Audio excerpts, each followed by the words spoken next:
What's up, guys? We are back. This is episode 26 of the Minnesota Twins Out of the Park Baseball 24 series. And we're going to do a little bit something different here. So, we have completed our 10th season as the Minnesota Twins, 2023 to 2032. So, I figured, let's go through and, see what's happened in this league because a lot has changed in 10 years, obviously. So, let's start with our team. So, this wasn't done automatically, but Byron Buxton did retire, and I went and retired his number because even though, his career wasn't as good as it could have been because of injuries and stuff, he wound up playing with us for 17 seasons, only with the Twins. He never made a major league appearance with another team. Four-time World Series champion. I wrote this myself. This was not auto-generated, but wound up hitting 332 home runs, three-time All-Star, 2 Gold Gloves, one in our save, but I think it was 2026 maybe. But I thought I'd pay homage to Byron Buxton, retire his number. I presume Correa will eventually get his retired as well, and probably Nola as well when they eventually leave, maybe this offseason. But again, not gonna do that this episode. So if you're looking for more of that, you can just watch the next episode. I just want to go through this and see. Because I haven't really looked at much of this either. So let's actually go to the Hall of Fame. So I like to vote for guys just because, I don't know, I have biases of who I want to see get in and stuff. So let's go through what's happened. So first year, Scott Rowland got in. Never mind. That was before we started. Second year, Adrian Beltre, Carlos Beltran, Todd Helton, Joe Mauer, whatever. No one wound up getting in. Next year, Todd Helton got in. 2026, Beltran and Beltre got in. A-Rod had still not gotten in at that point. One of the guys I was really pushing for was Joe Mauer, but he kept consistently going down. I think we have his number retired, but I'm going to go check that as well. Then 2027, there was no one voted in, and then Pujols made it in 2028. Then 2029, 3 guys, Miguel Cabrera, Zach Greinke, and Alex Rodriguez made it in. Cano just a little bit short, but he made it in the next year, along with Verlander, and then Yachty made it in 2031, and then Kershaw in 2032. A couple of the guys to note, Ichiro I've not been able to get him quite there yet.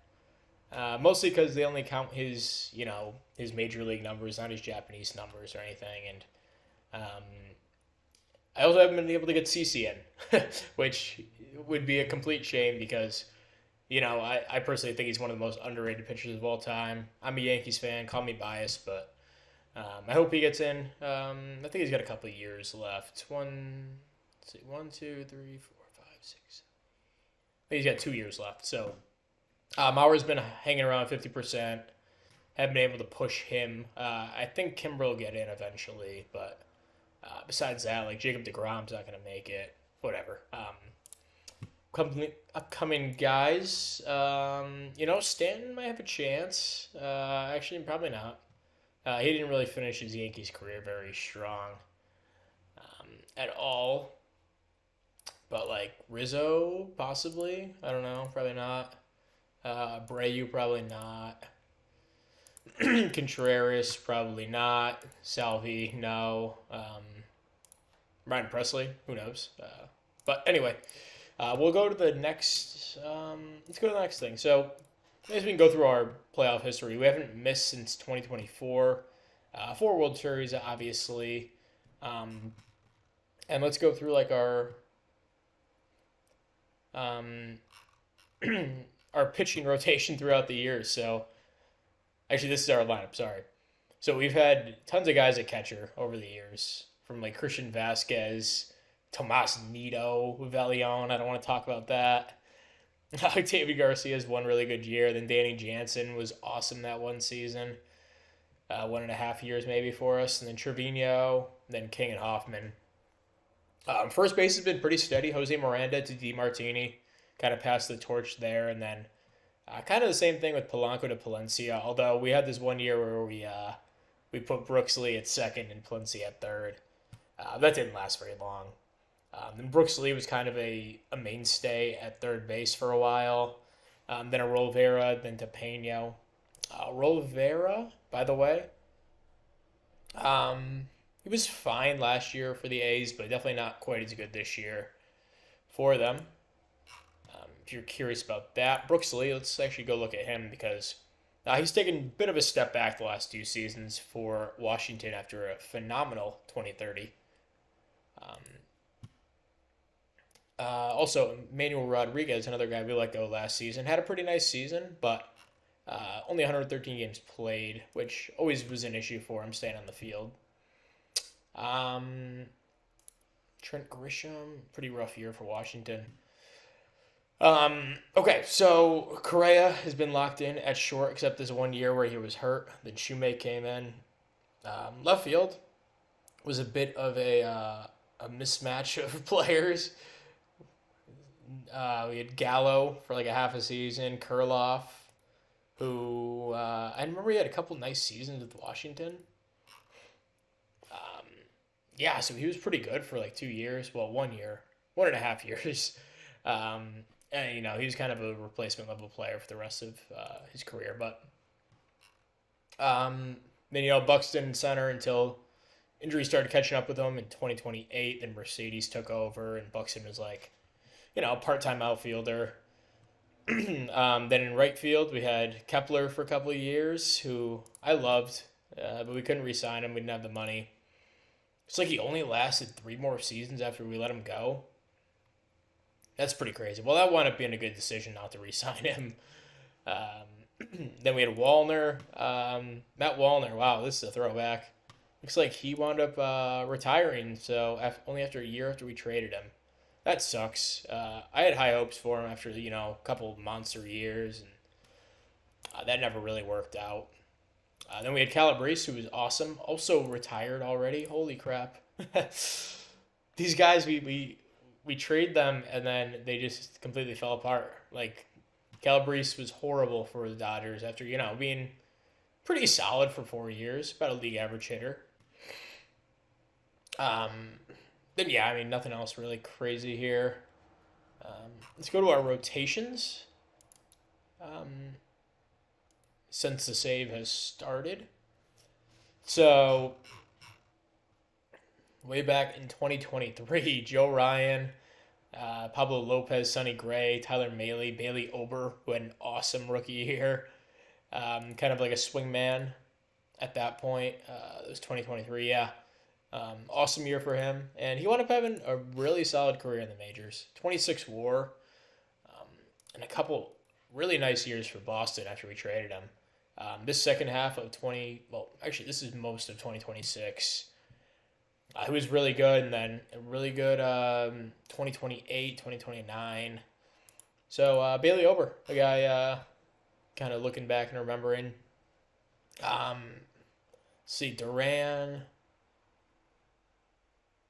Oh, looks like, what the heck? Oh, I guess he counts for both of these. We had Moran and Duran, and then Jorge Lopez out of our pen for a couple of years. Henriquez came in. How's he been doing? He signed a pretty decent deal. It was a 4-year deal, I believe. He's actually a free agent. That's intriguing. Bring him back home.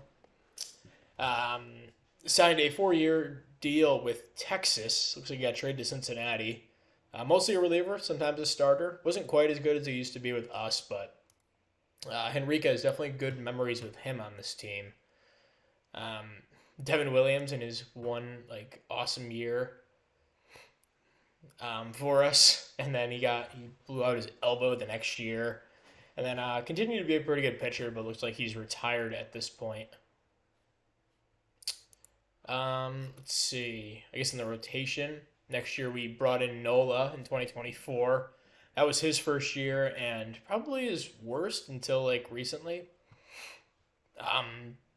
Still Chris Paddock, Joe Ryan. Could never really put it together for us, unfortunately. He's still hanging around, though, in the majors at 36 years old. He had one really good year with us in 2026, and even that was little bit better than league average. Um, let's see. Other guys. We had Max Fried. Remember that? We had him for 4 seasons. Pretty good years, too. Especially like the bread of the sandwich. The first and last years. Really solid for us. Who's this? Cole Henry. Wow. He hasn't been gone for that long, but I just kind of forgot about him, quite frankly. He was always really solid. Never had an ERA over 4 for us. I didn't realize he was that good now that I'm looking back. Maybe I underestimated how valuable he was for us. That rotation was a little rough. We had Huang in there. God. The trauma I have from all these international free agent signings. Huang had that awesome 2026 season, and then really was fine for the rest of the years, but never really put it together again. His first year as a starter, not too great, which was 2025. See, Fried, Henry, Nola, Ryan Phillips, Connor Phillips still hanging around. I actually almost traded for him or signed him a couple this season. I think I almost signed him. No, I almost traded for him. Yeah, he was pretty solid for us as a swingman. Let's see, Zach Cowher, unfortunate story here.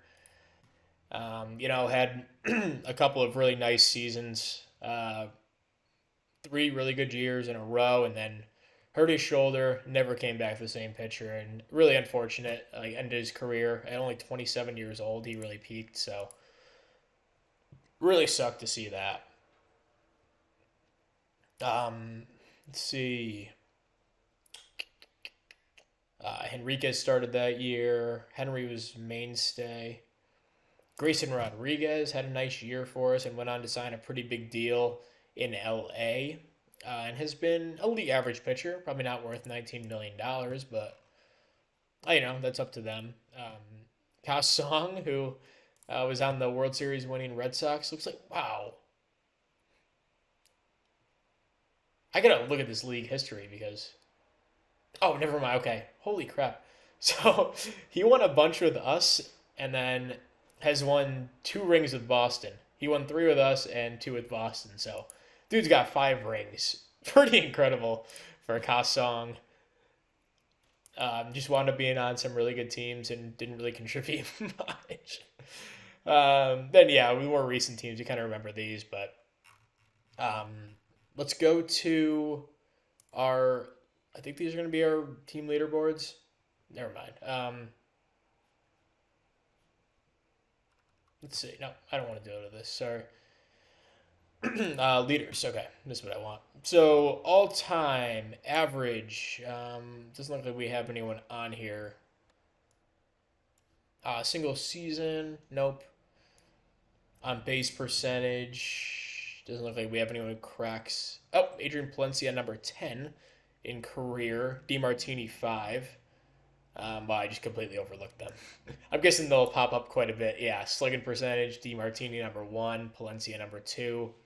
Also has the second best slugging percentage in a single season back in 2027. That was his MVP year. Palencia at number 5, and DeMartini makes another appearance at number 9. Derek Mitchell actually appears at number 4. That's interesting. Keep going down here. OPS. Palencia at 9, DeMartini 10, and DeMartini has the number 2 spot as well.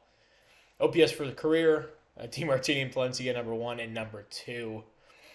None of our other guys appear on there. As for WAR, Carlos Correa worked his way all the way up to number 3 throughout his tenure here. Palencia already in number 6, and he's only 29. So he can climb up that board, maybe reach Harmon Killebrew, but it could be tough if he hits any injuries, snags.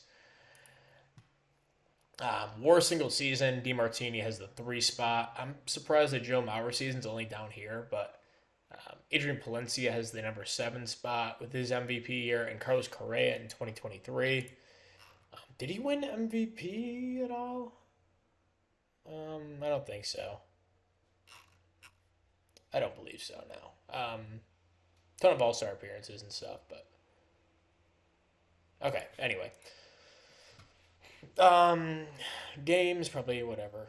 Who cares? At bats, whatever. Runs. We have anyone on here? Palencia makes the 5 spot, and for career, none of our guys. Hits, nope. It's in a career.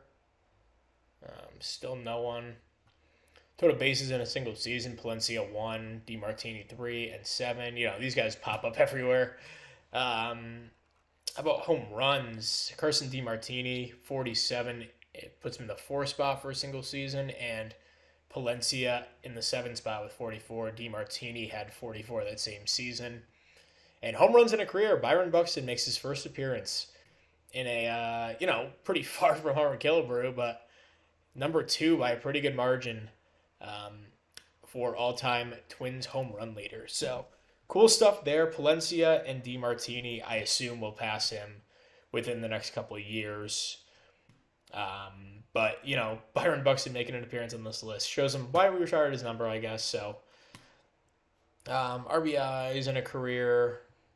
Buxton number 10. That's cool. He'll probably get booted off by some combination of Palencia or DiMartini in the near future, I presume. Whatever, who cares about this? Strikeouts in a single season: Derek Mitchell number 1. Buxton has a 2 spot. Wallner has the 3 spot. Buxton also the 7. Wallner another 8 spot. And Correa and Mitchell. So, ton of our guys, and Miguel Sano, who was right before us. Strikeouts in a career: Byron Buxton blows away Harmon Killebrew in second place, and Correa in number 3. Jorge Polanco played with us for a couple of years at number 9, and then Manuel Rodriguez at 10. So there's the hitting side. Let's go to the pitching side.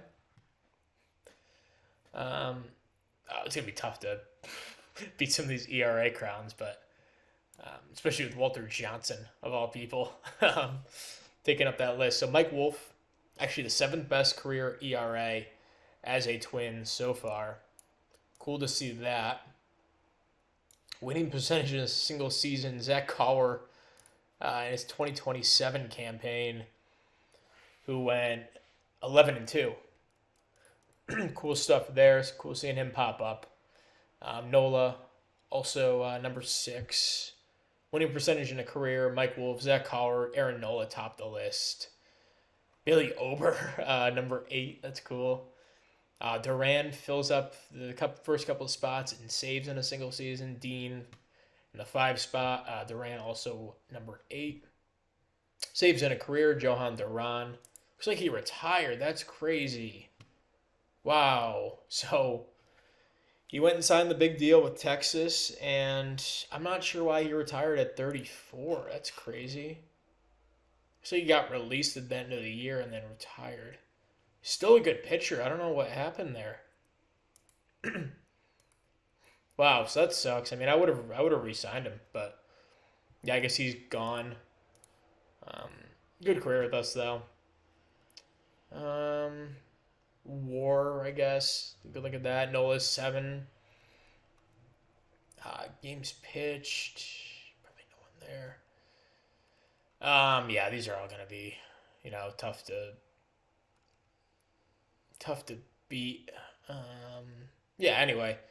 There's like the big pitching ones, I guess. Mike Wolf, number 1 in WHIP. Career K per walk rate. Strikeouts per 9. Blows away Johan Santana. Yeah, whatever. I don't really want to go through these anymore. So, maybe we'll go to like the actual league. Like stuff that's happened. Let's see. I'll find the page and I'll get back.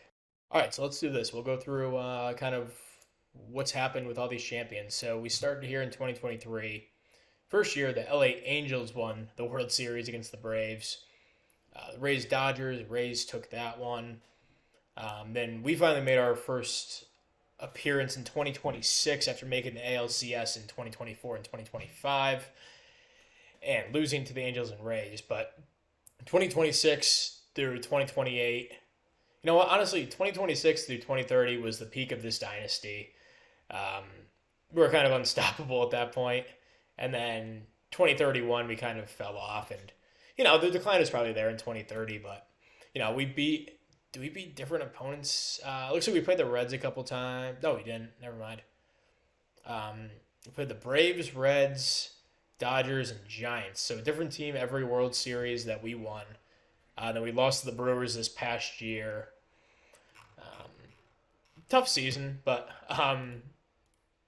yeah. Let's go through. I'll find another screen and we'll go through that next. All right. So I want to go through like my trade history because we've made a ton of trades in this series and I've probably forgotten about a bunch of them. So I want to go through like the biggest game changers for us. So this was like the first trade that I kind of thought would be game changing. I remember talking about it at the time, and I was like this feels like a steal for us. Like, why are they doing this? We're getting the number 19 prospect in baseball and Denzer Guzman, and Felix Morabel, who was a really good prospect at the time, and also Eric Torres, who was a good closer, good relief prospect, and $1 million cash for Kenta Maeda, Nick Gordon, still hanging around, Simeon Woods Richardson, and Urbina, who was a minor league guy, I think, at the time. Yeah, he was in high A. So, big guy we gave up was Nick Gordon. He was having a pretty good year for us, really good season, and has wound up having a pretty solid career, 17 WAR throughout his run, and stayed with the Angels for 6 seasons, 6.5 years, and had a pretty good run with them. So, had a 4.5 win season mixed in there. Pretty cool. So on the surface, it might have looked like we traded because Denzer Guzman never really made an impact for us. Morabel and Torres never made the majors, but Denzer Guzman we got. So we wound up flipping him and Austin Martin and another guy for Jose Trevino, who wound up being the catcher on our 2028 World Series win, and in 2027 where we made the World Series. Or no, we lost to the Red Sox that year. So yeah, I think that worked out considering what we got for Guzman. He's still hanging around in the majors with the Giants. So I'll get back to the next trade. That was kind of a big one. Yes, the best trade that we've made in the series. I think I've talked about this before, so we'll just briefly go over it. But we wound up getting Aaron Nola, who's been our ace for the last 9 years, I think.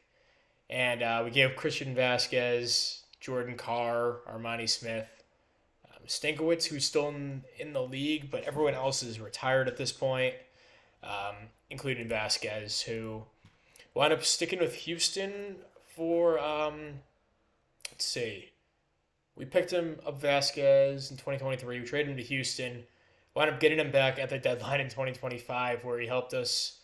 Let's see, I think we got knocked out in the first, or we got knocked out in the ALCS, so was almost there for the dynasty, but just missed it. But yeah, that was a heist of a trade.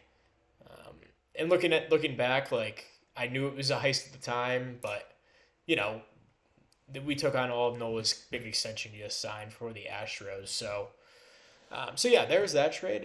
We'll go to the next one. So this is like a minor 1-for-1 type of deal, but we wound up getting Braden Shoemake for Gilberto Celestino, who was out of the league by 2026, and this trade was in 2024. So 2 years later, he's out of the league. Shoemake wound up being a big player in 3 World Series for us. So was on our team for 1, 2, 3, 4, 5, 6 seasons. It made a huge impact. Even though like his numbers weren't crazy, he was just like a really key fill-in and played a great defensive infield. So yeah, that was a big trade and wound up working out really well for us for pretty much spare parts. I think that was right before the season started or something. So I guess there's another one right here that I'm looking at. This was a freaking I don't know if it was at the time, but we traded Carlos Luna and David Festa, who even cares what they turned out to, but we got Adrian Palencia, and who cares what Alfred Del Rio is, because we got one of the best players in the league. And at the time, this 2024, yeah, he wasn't like, he was a fine prospect, but as soon as we got him, he was like, he started ramping up, and all of a sudden he's one of the best players in the league. So that was a crazy trade. Not really at the time. That was kind of a more minor one, but we flipped spare parts for an MVP. So really great trade and great job by our development squad. This is another decent one too. We got Cole Henry for Alex Kurloff, who wound up having a good year and a half, but Cole Henry was a fixture in our rotation for quite a few years, I think. Like 5 years, 5.5 years. So I'll do that trade over every day. So we'll get back in a second. So this is an example of one that didn't work out too well for us. So 2024, we were going to push for the playoffs, and Zach Wheeler was available. So we decided to trade for him and kind of give him some spare parts. We gave Mackenzie Gore, who, I don't think he really turned in anything for them, but for the Guardians, yeah, he was fine, but nothing special. But Wheeler wound up getting hurt right before the playoffs started, so that didn't work out well. But this guy, Edouard Julian, wound up being like a perennial all-star for them. Like his second year, put up a 3.5 WAR season, 142 WRC plus, walk machine, and wound up signing a big deal with San Francisco. He signed it with St. Louis and got traded twice. That's interesting. No, just kidding. He opted out. I don't know. Whatever. He signed a big contract, but yeah, we gave him up for like Zach Wheeler, who didn't even get to pitch in the playoffs for us. Jesus Vernal also turned into a nice player. Still only 26, made a couple seasons in the majors, and has been a good player for them. And we got a half a season of Zach Wheeler for that. So, and Blaine Enlow was actually a pretty good pitcher too. So that one didn't work out. But you're not going to win them all, I guess. Including this one. So this is another whiff by us. We traded Royce Lewis, who is still on Cincinnati. Has played there for 8 years. 1, 2, 3, 4. Yeah, 8 seasons in Cincinnati. Has put up better than 2 WAR, probably averaging around 3 WAR a season. I think 3.5 actually, but he didn't do anything for us. I saw him as spare parts in the 2024-2025 offseason. And we traded him for Daniel Vellione, who I don't even want to talk about. And Connor Phillips, who he's probably the best part of the deal, but he was a swing man.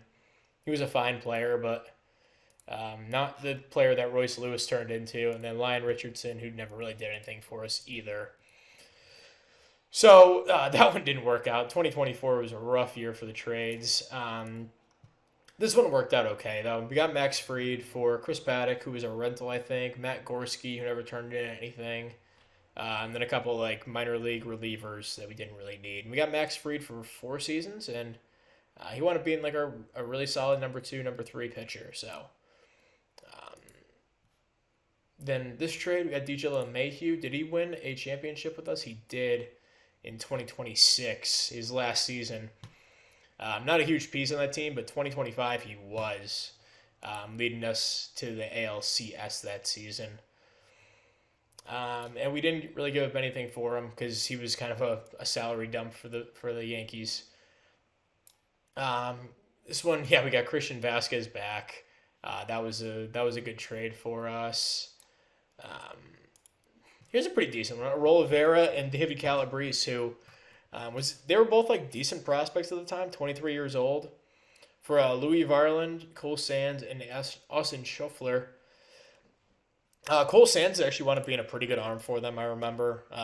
He had a couple nice seasons in there for LA, but we wound up getting Calabrese, who had 2 like all-star caliber seasons for us. And a Raul Vera, who had a really good year, and then we were able to flip him for Hagen Smith. So that one worked out well for us, and they got some decent arms, but nothing crazy. Danny Jansen, this trade wound up working out really well for us because we won 2 championships with him behind the plate. Yeah. Yeah, that was a really nice trade for us. He had an awesome 2027 and a great 22nd half of 2026. He's out of the league now, but even his first year with St. Louis, he wasn't bad. But we gave up, I don't think much. Daniel Valione, screw you, dude. Um, Tanner Schobel, not a bad player. Quan, pretty good arm actually. Just kidding, he's a cutter only guy. It's an interesting build. Manuel De Reyes, Jose Salas. I actually liked this guy quite a bit back then, but it's like he never really turned into much in the majors for San Diego. Um, yeah, so there's another trade. Keep going up. Anything interesting that we see? I think that was our big heist were kind of early on in the sim. Matt Wallner for Tommy White and Luis Joseph. This was a good trade. Wallner was out of the league within the next year, and Tommy White's still like our one of our better hitters against lefties. And Luis Joseph had a couple nice years for us too, so that was a good trade. Talked about the Trevino one for Denzer Guzman. Let's see.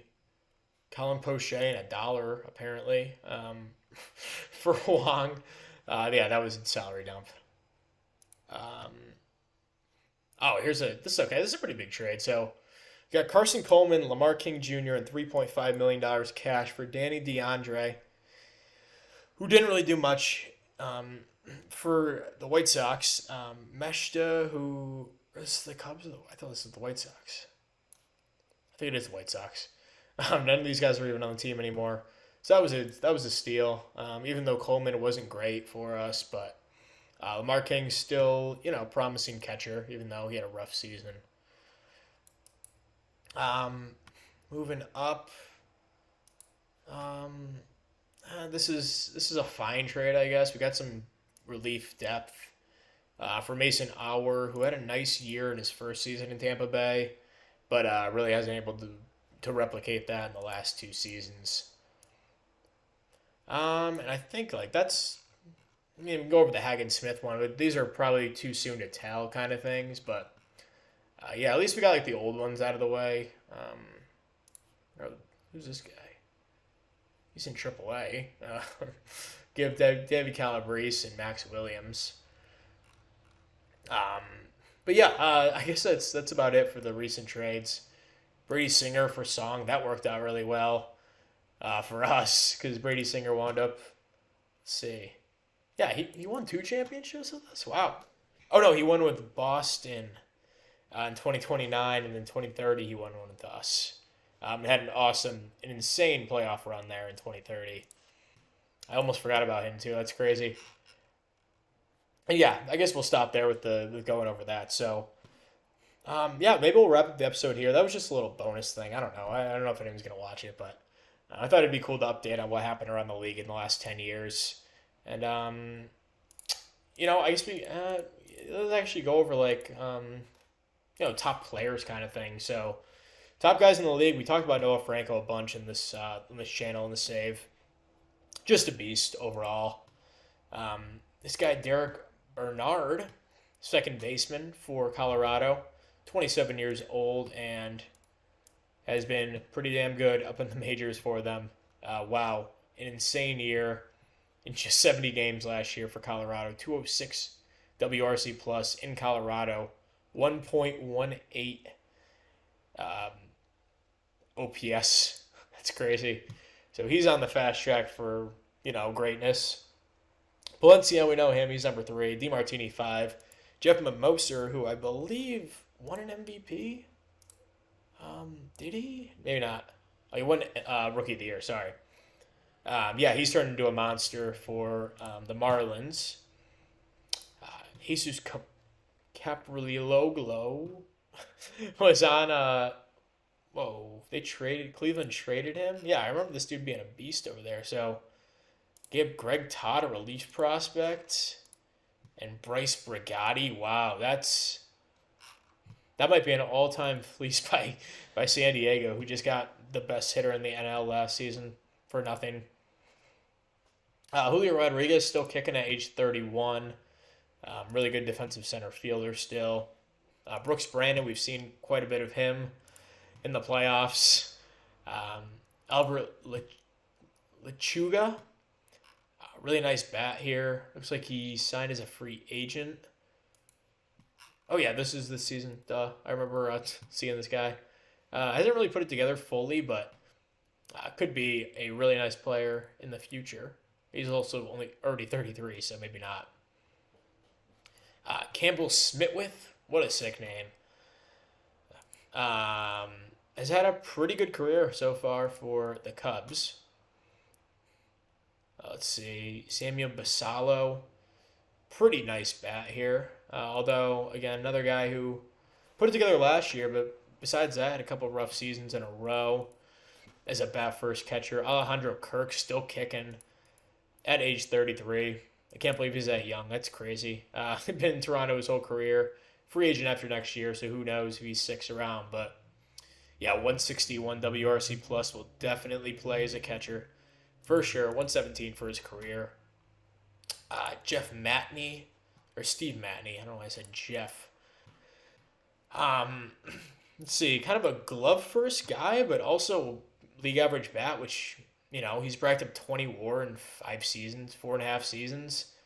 So a pretty sick player here. 27 years old. He can be, a potential Hall of Famer with that glove and that bat. Francisco Alvarez, 30 years old at this point. Coming off an injury-plagued season, making $51 million a year, apparently. That's crazy. I would never do that. Although maybe DeMartini's pretty close. But, that's for an MVP player. Alvarez, 30 WAR in, 10 seasons? So, a good, not great career. Although he had a couple nice seasons mixed in here. This 2026 season looks really nice. Actually, that's not true. That's unfair. He's been pretty damn good throughout his career. Let's see. Another catcher on here. More of a really bat first guy. Sick bat, though. 136 and 130 WRC plus the last 2 seasons. After being a below league average hitter, that's an interesting career trajectory there. Michael Harris still kicking. 75 range. That's awesome. He's racked up 47.7 WAR throughout the first 10 years of his career, 11 years of his career. So, potential Hall of Famer here. Could see him looking at that one day. So, Vladimir Guerrero Jr., another interesting guy who always rakes in OTP. 476 home runs throughout his career.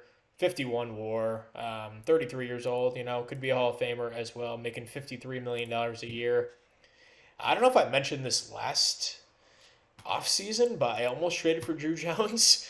But this extension gets pretty fat, and I don't know. But 5.6 WAR, maybe it was worth it. I don't know. But yeah, that was probably smart not doing that. But yeah, he's put up 30 WAR through his first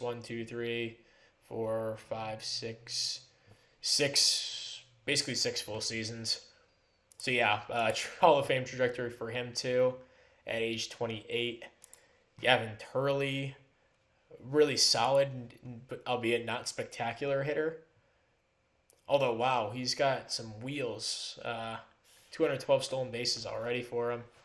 Racked up 26 WAR in 5-6 seasons. Pretty nice career for him. Love to get my hands on him somehow.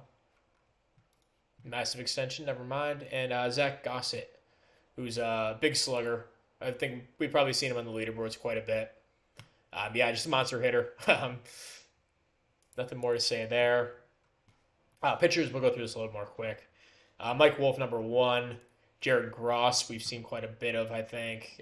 Number 2. Oh, this guy probably won Cy Young this year over Wolf, I would say. Chris Lanier of Milwaukee. We just saw him in the World Series. Nice arm.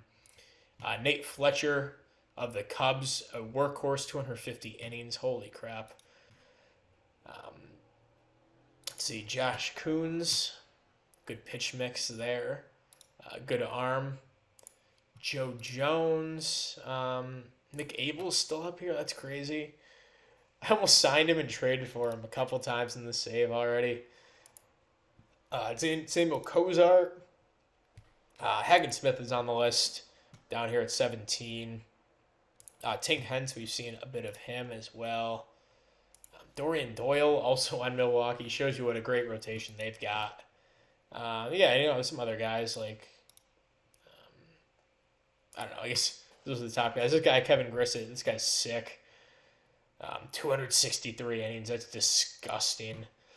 That's like, it's like 1940 stuff there. I don't even know if that's right, but anyway, I guess we'll wrap up the episode there.